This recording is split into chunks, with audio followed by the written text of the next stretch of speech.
விசுவாசத்துடைய கிரியை எப்ப தெரியுமா பார்க்க முடியும்? பண ஆசை இல்லாம இருந்தாதான் விசுவாசத்துடைய கிரியையை நாம் பார்க்க முடியும். விசுவாசம் செயல்படும். இப்படி இந்த பண ஆசையை வச்சு நம்ம பேசுறோம்னு வச்சுங்களேன், நிறைய பேசிக்கிட்டே இருக்கலாம். ஒரு மனுஷனை ஏமாத்தி பணம் நம்ம சம்பாதிக்கிறோம் அப்படின்னா அதுக்கு பேர் என்ன? அப்ப அது இருந்தா விசுவாசம் செயல்படுமா? செயல்படாது. இன்னைக்கு யார்கிட்ட பண ஆசை?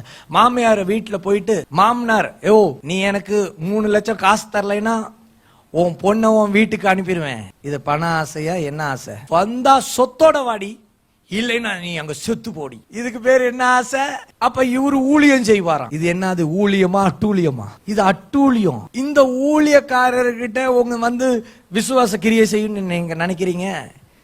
எந்த ஊழியக்காரன் எந்த ஒய்ஃப் வீட்டுல பணத்தை தாடி பணத்தை வாடின்னு சொல்லி கூப்பிடுறாரோ அந்த ஊழியக்கார்ட்ட விசுவாசமே இல்ல. எந்த விசுவாசி ஒய்ஃப் வீட்டுல பணத்தை கேட்கிறாரோ அந்த விசுவாசி கிட்ட என்ன இல்ல? சத்தியத்தை சத்தியமா நான் பேசிட்டு இருக்கிறேன். இப்படித்தான் பேசணும். இப்படித்தான் ஆவியானவர் பேச சொல்லி இருக்கிறார். கேட்கிறதற்கு காதுள்ளவன். இன்னைக்கு நம்ம கேட்போம், அதை நம்ம பிராக்டிஸ் பண்ணுவோம். பண ஆசை எல்லா தீமைக்கும் அதுதான் வேறு. அது நம்மள்ட்ட இருக்க கூடாது. அந்த வேறு இன்னைக்கு நம்ம கையில இருந்ததுன்னா எல்லாத்தையும் ஆண்டவரே நான் எடுத்து போ. நான் என்ன உண்மையா உழைக்கிறேனோ அந்த உழைப்பின் பலனை எனக்கு தாங்க. இன்னையில இருந்து ஜெபிங்க. இது வரைக்கும் நம்ம எப்படியே இருக்கலாம், இது வரைக்கும் நம்ம அநீதி செஞ்சிருக்கலாம், இது வரைக்கும் நீதிமானா வாழாம இருந்திருக்கலாம், இது வரைக்கும் பண ஆசைல இருந்திருக்கலாம், இது வரைக்கும் நம்ம சந்தேகப்பட்டு இருக்கலாம்.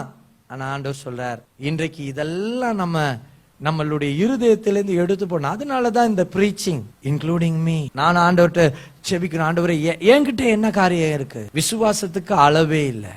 ஆமா, விசுவாசத்துக்கு என்ன இல்லை? அளவே இல்லை.